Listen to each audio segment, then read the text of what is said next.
At the beginning of the 13th century, a storm arose from the vast steppes of Central Asia. This storm would erase half of the known world from the map in just a few decades, destroy empires, and forever change the course of history.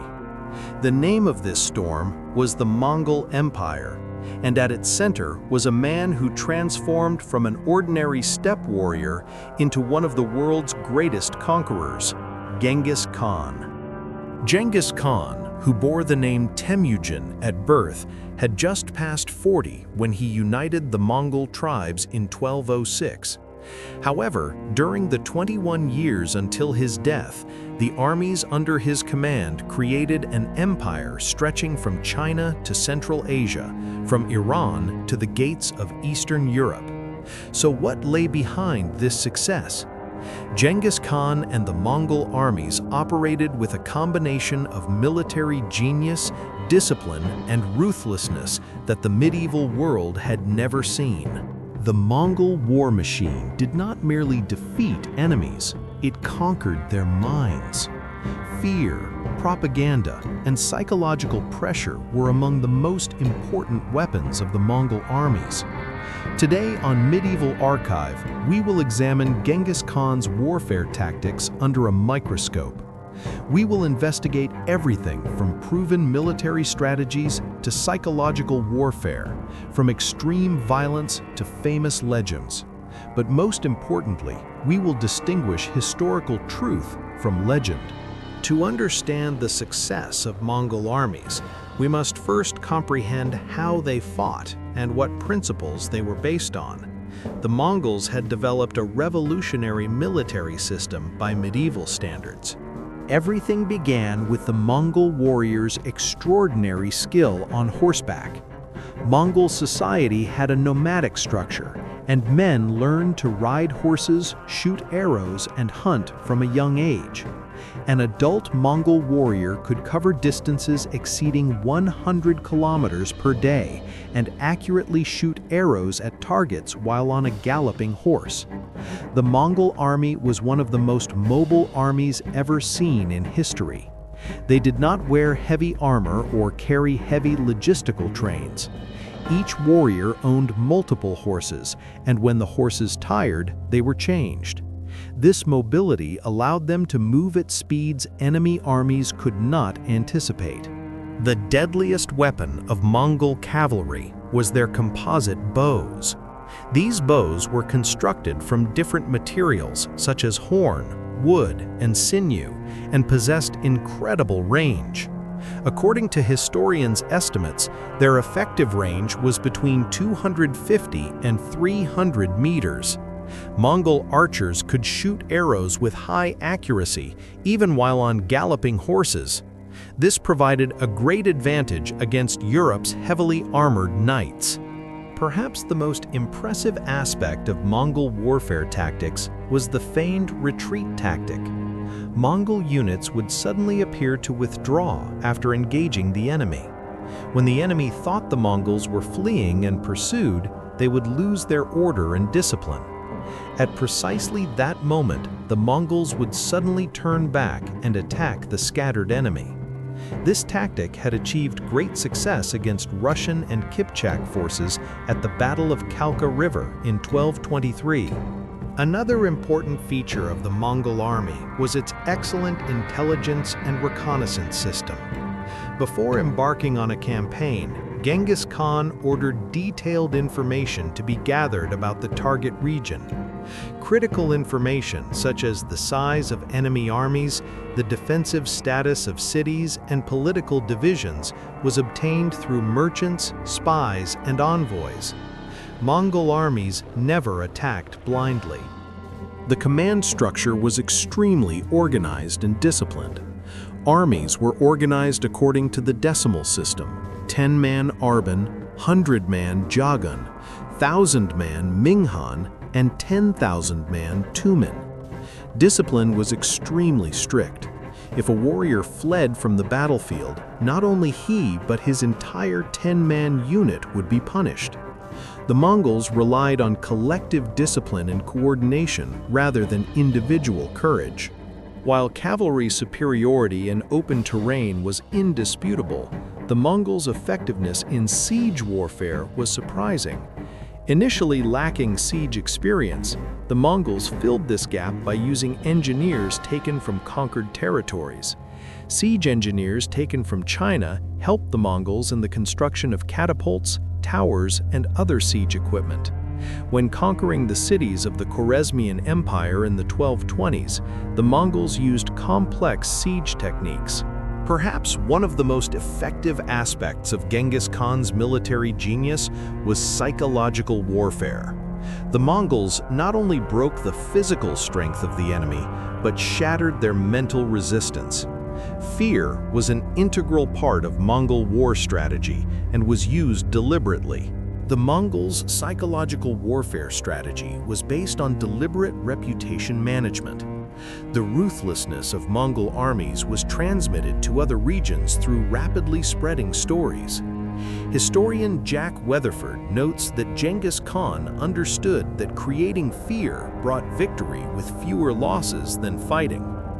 If a city surrendered to the Mongols without resistance, their lives and properties were generally protected.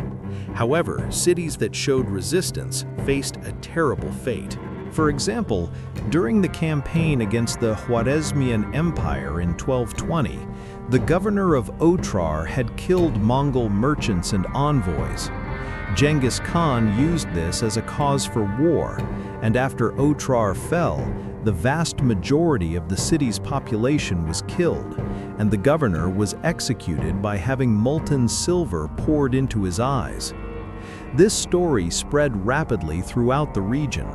Some subsequent cities opened their gates without fighting when they heard this news.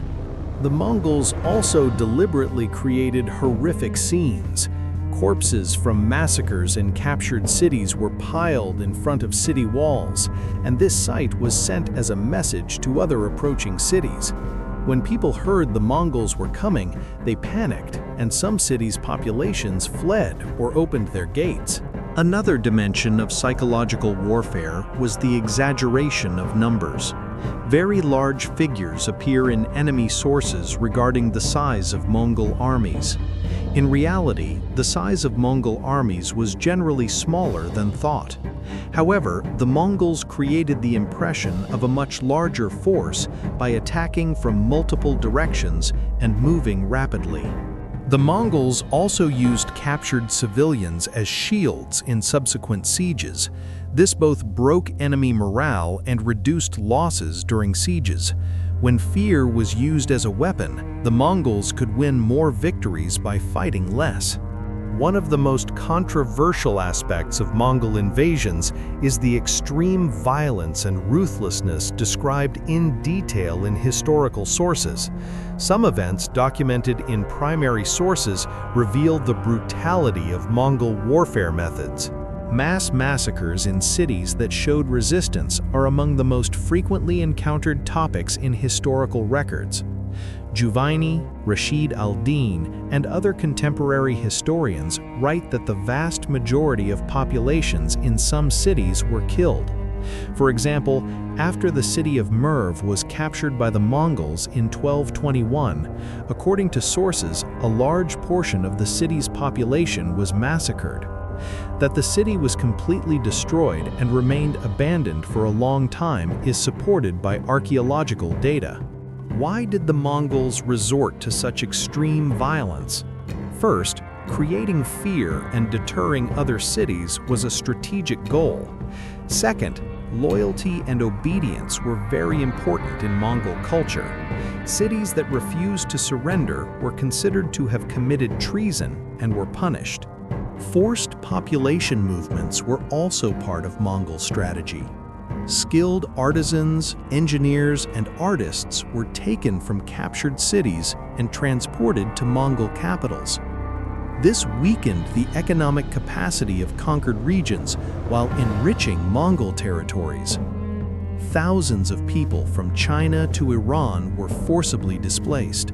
Historians also warn that Mongol violence was exaggerated. Especially writers from defeated sides tended to exaggerate enemy brutality.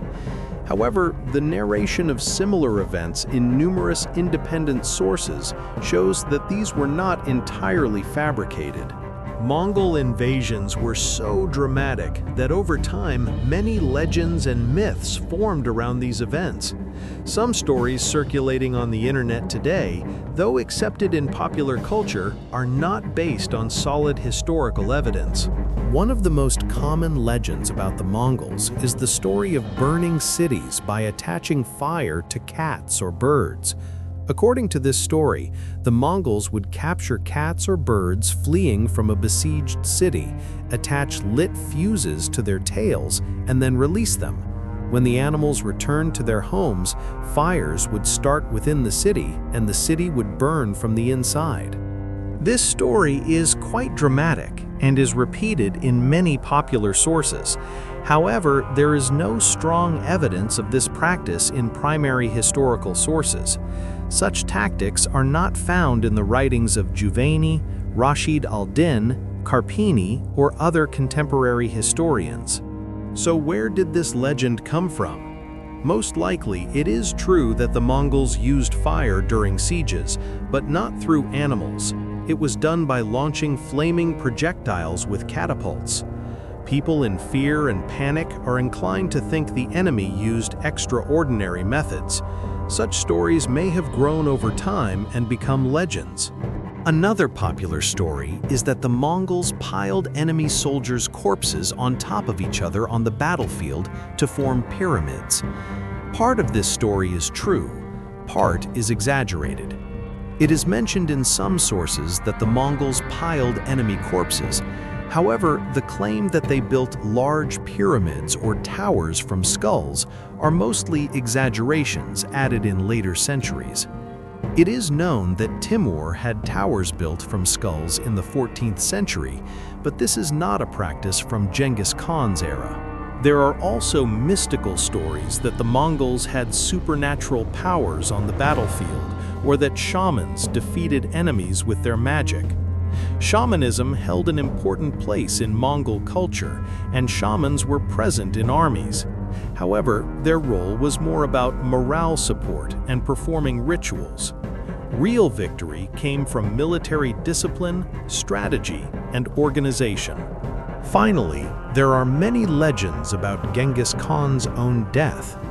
The real cause of death is not known for certain because the Mongols kept Genghis Khan's grave and the details of his death secret. Historians agree that he most likely died in 1227 from a war injury or illness, but there is no definitive answer.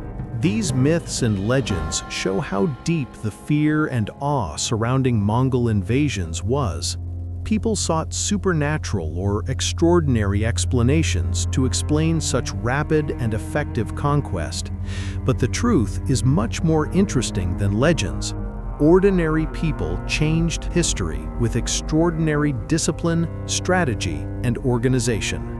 Understanding Genghis Khan's military genius not only opens a window into history, but also offers important lessons for understanding the power of strategy, leadership, and psychological warfare. Mongol armies changed the course of world history in the 13th century. Behind this change lay mobility, disciplined command structure, advanced intelligence systems, and most importantly, the strategic use of fear and psychological pressure. The foundation of Mongol success lay not only in military strength, but in adaptation and learning. The Mongols, initially steppe warriors, integrated siege warfare and military knowledge from different cultures with their conquests. This flexibility and innovation made them unstoppable. However, this success came at a great cost. Mongol invasions led to the death of millions of people, the destruction of cities, and the annihilation of cultures. The actions of Genghis Khan and his armies rank among the most destructive military campaigns throughout history. On the other hand, the legends and myths formed around Mongol invasions show how reality and fiction became intertwined. Stories like burning cities by setting animals on fire or using supernatural powers most likely arose from exaggeration and fear. The task of historians is to filter these stories and reveal the truth. Today, Genghis Khan is still studied as a figure in military strategy and leadership.